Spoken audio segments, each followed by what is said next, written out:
Monthly, that means every 2 weeks, live stream that we have with Maria. Hello, Maria. Welcome to the live stream that we have. Hey, And everyone. today, hello, everybody. And today we chose a topic that cannot be more compatible to what we do. So we do leadership and we do sales. So we thought it's going to be a leadership styles and in sales, leadership styles in sales. Let me correct the leadership styles And in says, sales. yes, I see it. I just see it. Okay, now it's correct. Leadership styles in sales. And I have some things to say here because I am a very experienced salesperson. And I've been in my life through many sales managers and a lot of sales directors globally, so in many different countries. And I encountered many sales leaders. And I have to say this, that in contrary with other leaders, sales leaders, the good ones, they were very seldom to find.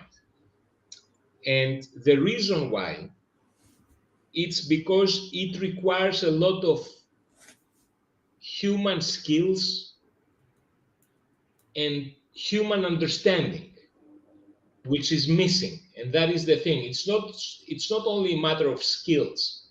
So if you are the finance manager, the accountant of a company, if you know the topic, the numbers, the laws very good, then you're going to be a very good and competitive in what you are doing. With sales, it's a little bit different because it's not only the theory that you have, but it's a charisma that you need to have in order to understand the human interactions and the dynamics between people.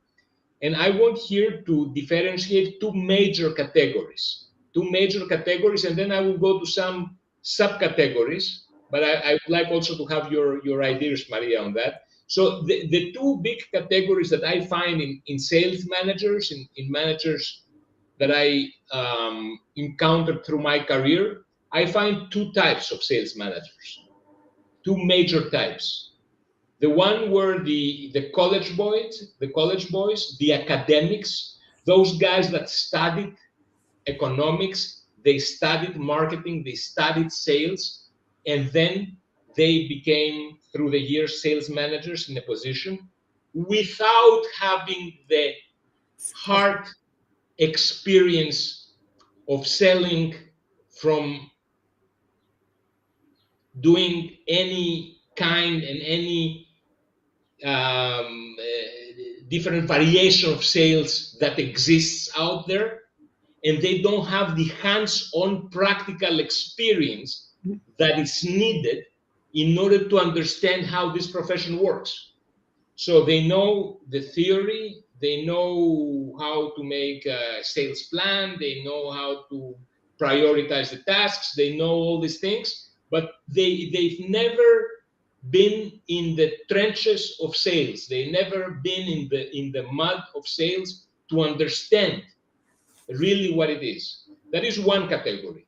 The second category are those guys that they started as simple salespeople.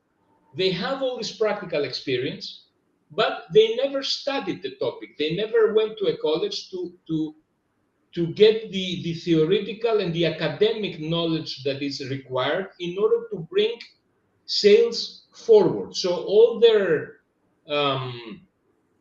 knowledge is the practical knowledge, which is, of course, of extreme value, but they are lacking on the academical background in order to bring a business forward. So the ideal sales manager or sales director should be somebody that can combine both.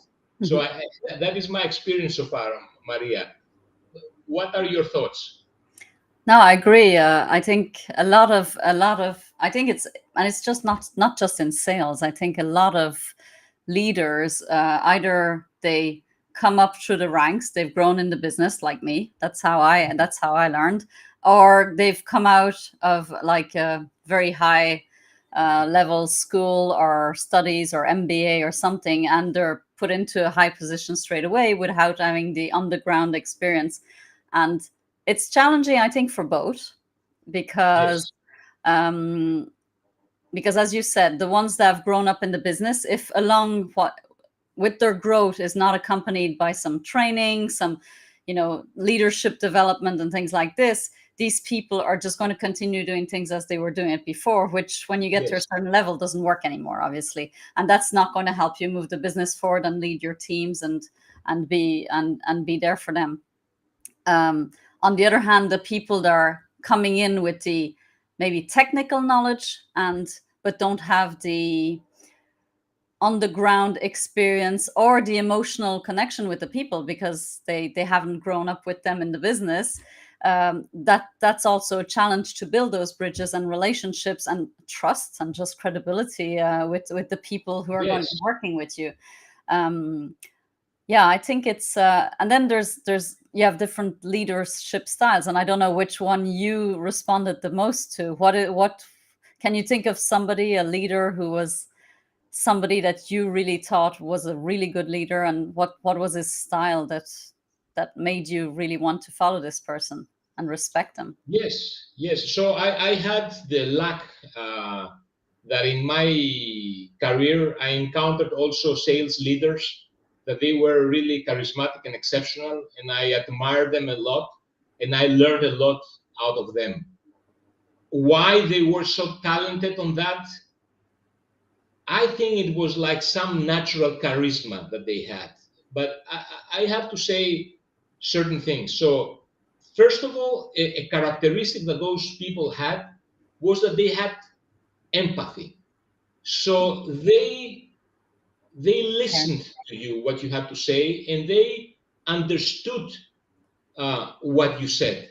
In contrary of them, I encountered many times all these sales supposed to be wannabe leaders that they what they did is they constantly they tried to convince you. So no matter what you said, they would have responded like okay in a way to convince you even if it's black or white. Um, even if even if it's crystal clear that what you say has a meaning, it makes sense. So if you try to convince somebody, I mean, it's not about you. It's not about proving you yourself. The other person needs to be convinced, and that is the challenge in in life, but especially the challenge in sales. So I have to convince my clients for what I'm saying. In the same way, the sales manager has to convince me that we have a competitive product, we have an offer that is you cannot deny. So if you're trying to find excuses or say Mickey Mouse arguments in order to make your point, that doesn't work. So I don't know what are your thoughts on this. I think you need to adapt. One shoe doesn't fit all, right? And you Yes, can't lead everybody the same way. Not every salesperson thinks the same way or wants to, has a way of reacting or behaving. And as a leader, you need to adapt to who's in front of you. I think having that flexibility of adapting your leadership style to the people you're talking to is a great skill. I also think that there is a lot of people that get promoted because they're really good at what they do, like in sales in particular. So you're really good at sales, and suddenly you get promoted to manage a whole group of people. But yes, you yes, know what? You're maybe not a good manager, or you maybe don't want to do absolutely. that, right? And suddenly you find yourself having to deal with all this, with the people, managing people, Yes, yes, doing all the admin, all this stuff, and you're yes, not doing what you're good at anymore. And you start becoming a less good salesperson and a not so good manager. And that I've seen that happen over and over where companies make that mistake, where they promote people who are really good at what they were doing, and suddenly everything that they were good at sort of falls Yes. apart because they're being pulled into something that they either don't have the skills, the knowledge, or even the will to do. And that's a big mistake I see happen often in those kind of businesses. That happens too often, I would say. And I would say that people, and especially the management of bigger companies, need to understand that leadership is a skill. Leadership is a skill. So Yeah, me but you being can a good learn. sales, But you need to exactly, learn. But you need exactly. to learn. It's a skill that you need to learn. Me being a good salesperson, it doesn't mean that I'm also a good sales manager okay. So me being a good football player doesn't mean I can manage a football team Could the as same. effective as somebody else that might be not as good of a player, but has leaderships and skills that go way beyond just the knowledge of the game. So Yeah. leadership is a skill. And I it's want unfair. It's unfair to both the person, like the individual who's been promoted, and the people that are going to be working for him. Because if this person or her, if this person is not good at their job, it's going to have an impact on the team, right? On the results. I mean, it's like a snowball effect. It's yes, of course. And I mean, through my experience, I see when you have something that works, don't touch it. Let it continue. Don't try to change things that already work. But on that, what you are saying, I so many times I see that, and let me tell you an example. I had a friend of mine, which was he's an excellent salesperson. So when he went to on an interview in the UK, so the hiring manager, um, he told to the hiring manager that uh, regardless if you sell oranges or supercars or high sophisticated software, the sales skills are the same. And the hiring manager, he got offended.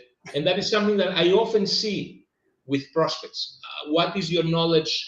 Do you have experience? Do you know that software? Do you know that product. product? That's not important. In 99% of the cases, unless we speak about something where, I mean, you need to know specific things, 99% of the time to make a sale, the knowledge of the product is not really important, and especially in today's world, in this internet world. So comes a company that wants to sell a high complex software solution.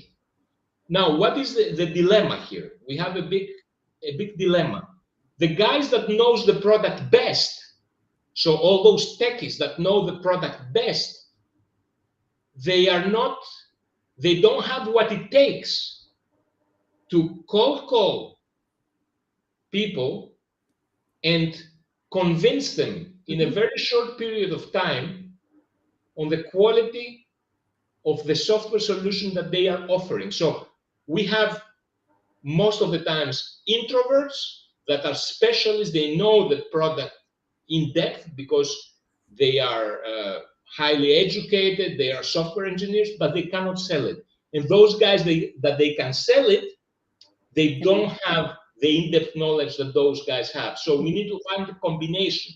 But on this example specifically, there is no other case where you can see more abstract, more clear that the knowledge of the product itself, it's not what is going to actually make or break the sale. It's the sales skills. Like you said, the leadership skills are Yeah. important. Yeah, I'll argue it's the same thing in leadership. I mean, you don't need to be an expert in whatever the people you're leading are, right? So I was managing specialists in an auction house who were specialists in art, in jewelry, and cars, and wine, and watches, and whatever. I knew nothing. I mean, I Of loved course. these things. I mean, I knew what I knew as a general, as anybody, who goes to a museum and is interested in these things. But I was nowhere near being an expert to be able to speak to any of these things. But I had to manage these people, right? And clearly, if you know about the things, it's easier to build a relationship with these people you're managing. It's easier to gain their trust and confidence. But you can do it without being an expert. That's not why you're there. You're not there to be the expert. You're there to support. Personally, I'm a leader servant. I'm there to support the people I lead. So I was there to support them and help them do their job. And I did not need to have expertise in Of course. Rothko or Van Gogh or course. anything Of like course. that to be able to do my job correctly. And it's the same thing. So it's about, not mixing things up and understanding that that they are very different skills, as you were just saying, right? Absolutely. Absolutely. Absolutely. So I want to go on some other subcategories and people that I met through my career in sales management positions. So we talk about the college boy. We talk also about the the the the, the, the tough hands-on experience but non-educated sales guy that became a manager. We talked about the guy that convinced at all costs. He doesn't listen. He doesn't have empathy. Another category that I found was the people that they don't have a clue about sales. I call them the dreamers. And the dreamers are those that they have a vision in their mind, and they don't see reality. They are dreaming. They want to bring the world in their frame. But the thing with the world and the thing with reality is that it exists regardless of what your ideas and your thoughts are. So who are these dreamers? Sorry, they're salespeople that are dreaming. No, dreamers are most of the time in smaller companies are the owners of the company that they have a product. The product might be very good, right? But they don't know how to sell the product. Okay. And they don't have a clue about sales. They have a vision in their mind, but they avoid to see reality. And they want the world to get adapted on their visions. So they don't know about sales. The problem with those people also is that what happens many times is that if they meet a professional like me that advises them on how to do sales, many times if I don't say the narrative that they want to hear, they choose for somebody else that he loses, of course, because he does what they have in their mind. And it's a vicious cycle. So they return, so they don't hire me because I tell them the path to success, which is not what they want to hear because it's not compatible with the ideas that they have. So they hire somebody else. The somebody else doesn't bring any results. They blame him. And then they come back to you. Come again in the same point, and they search for people, and they reject because you need to do something different. So I am good, let's say, in 5 things. I'm not good also in another 100 things. I am bad. On those things that I am bad because my mindset is the wrong mindset. So I need to change my mindset. So I need to listen to somebody that is good on that. He knows how that works. And try to change my mindset. Not only to do the things that need to be done, but see the things from a different perspective. And that's the challenge with people. So you need to change the way you see things. That is the challenge. Yeah, I hear that a lot from agencies and people like that who clients go to them with their vision of what they want to do, and the agency will lay out a plan, and they will then come in and want to change everything because it's not the way they want it. And there's a point where you as a specialist have to go back and say, listen, you've asked for my expertise. You need to trust me with this and let me do my work, because otherwise, if I do it the way you want me to do it, we're not going to get where you want to be, right? And I think the ones that succeed are the ones that are able to step back and let whoever they've hired, right, let them do their job and get out of the way, right?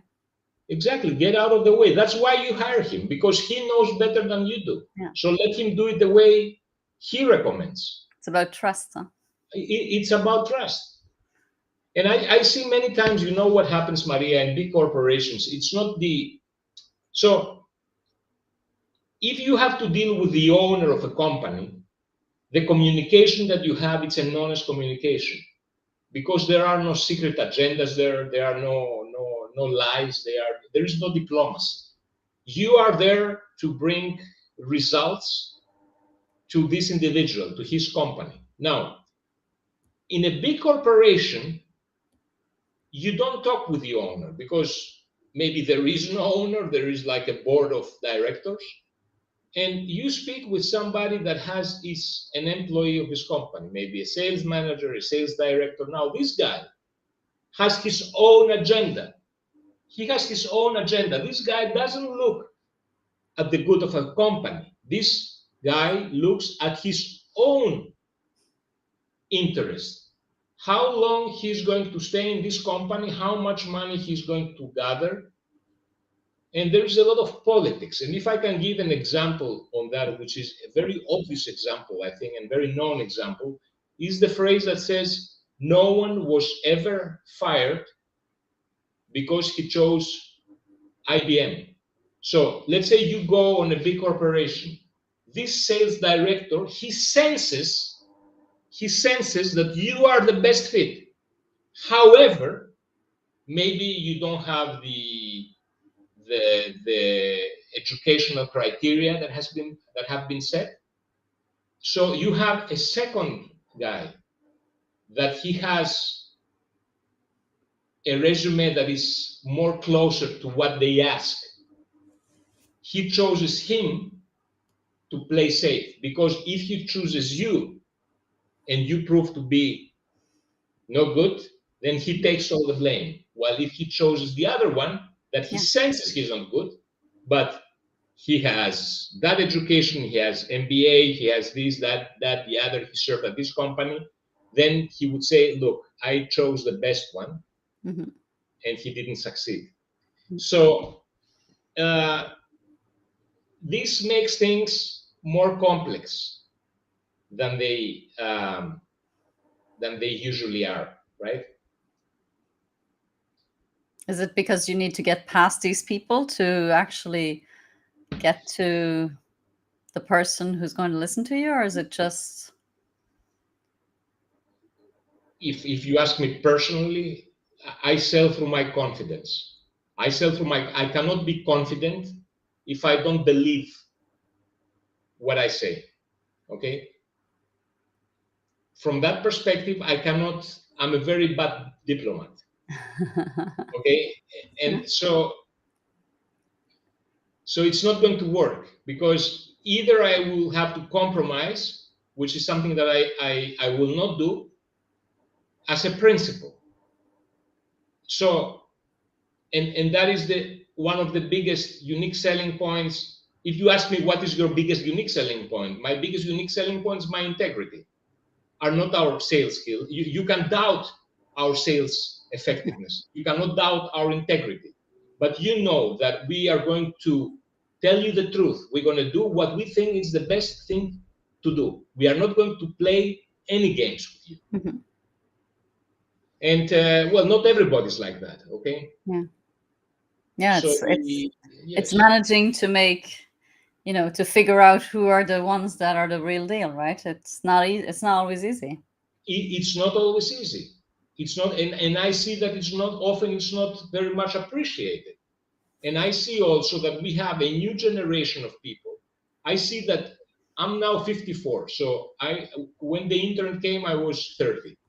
So until the first 30 years of my life, I did sales. I mean, I wasn't selling since 10, but since I was 18, I was selling. So I knocked doors and I talked to people face to face. Today's generation doesn't do that. they avoid communication. They advertise.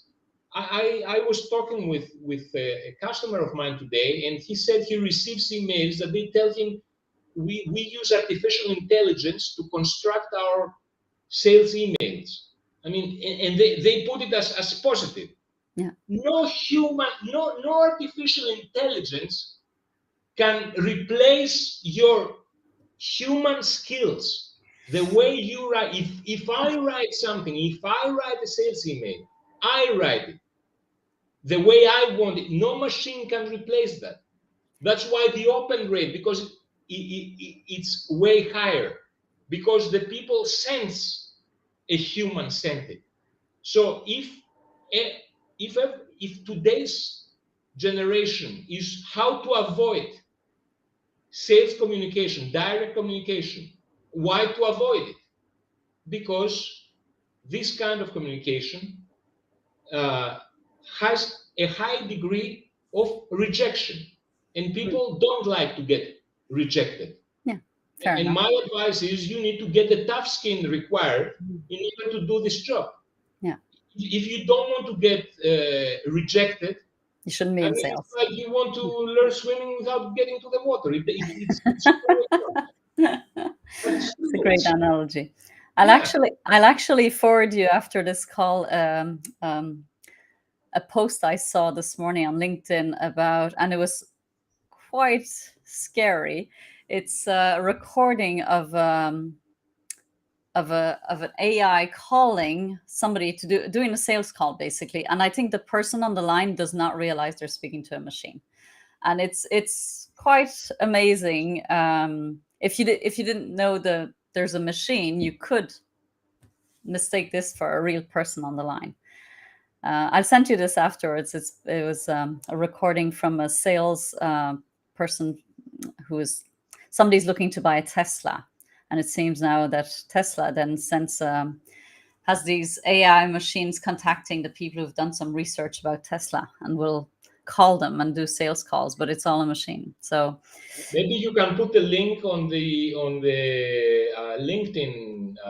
Yeah, I'll put it under the call. Yeah, so under the post. Yeah. Exactly, so that everybody that is watching can click on. Because I was a bit like, wow, this is scary. It's really scary. So I think there's going to come a moment where it's going to be very difficult to differentiate, who, if we're speaking to a real person or a machine, and I suspect that the machines are going to be much more effective in sales than we are, because they don't have all our flaws in a way. They're going to be much more effective in the sense that they can do much more volume, right? And never get tired and not have a bad day. I mean, there's days when you're going to be speaking to clients and you don't have less energy, and you're like, oh God, I wasn't 100% there. I think it's like everybody going to work every day, right? You can't be 100%. These machines are, and But I don't know if that happens. I'm not a person that says like, no, the machine can never replace humans. I'm not of that opinion. I think we are very close on constructing a life with a more convenient life with machines. Yeah, as business partners, maybe as real partners. But I don't know if I know that the machine is calling me, because right now I always think that I have another human being at the other side of the line. Mm-hmm. I try not to insult them. I try not to, I take care of them. So, because, I mean, it's a tough job. I know that. So if I know a robot is calling me, I don't know. I will not be that sensitive, I guess. Yeah. Well, I think he wouldn't care. So he wouldn't care, of course. Matter, right? Yeah. Until the point that he might start to care, because he might get also emotions, or who knows. Okay, well, we're not there yet, hopefully. Scary. Yeah. So what do you think your leadership style is in sales with your team? Okay, so my leadership style is, so VParagon, it's a sales outsourcing consultancy that works with freelancers. So there are some things here.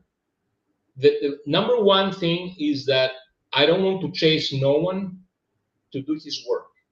So I want to deal with mature individuals that they like what they do. If they don't want to do it, that's fine. We cannot work together. But I don't want to chase, to push, I don't do that. That is one thing. The second thing is that, and I think I'm good on that because I always hated the people that they were not like this. I'm trying to be a realist and listen to what they have to say. So some projects are difficult projects. And they tell me, we have this difficulty. What should I tell them? No, it's your illusion. It's not like that. And it will call more. No, I know it's tough. I know. So if they tell me that, I'm going to listen to that and I will discuss with them. But I mean, I discuss with people that have a maturity to have these conversations and try to find the best possible solution. But because Maria, the thing is, I need to convince you. If I don't convince you and you just say, yeah, to get rid of me, there is no point on that.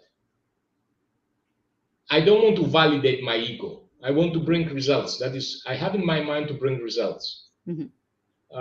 I want also people that are not sensitive, super sensitive. The super sensitivity, it kills the business.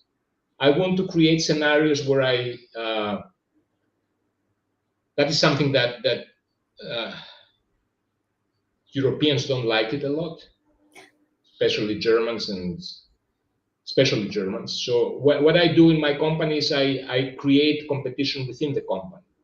So I have salespeople competing each other, not only in the market, but against each other. That's on purpose. We do that on purpose because that benefits them and also benefits the client at the end.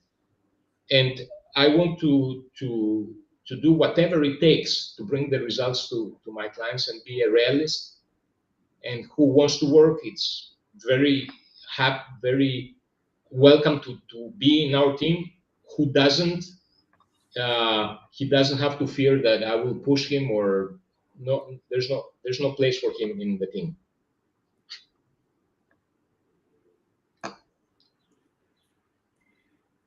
We're coming to an end. I think we've been a bit over our scheduled time here now. Yes. Passionate discussion. Excuse me. We have a question. No.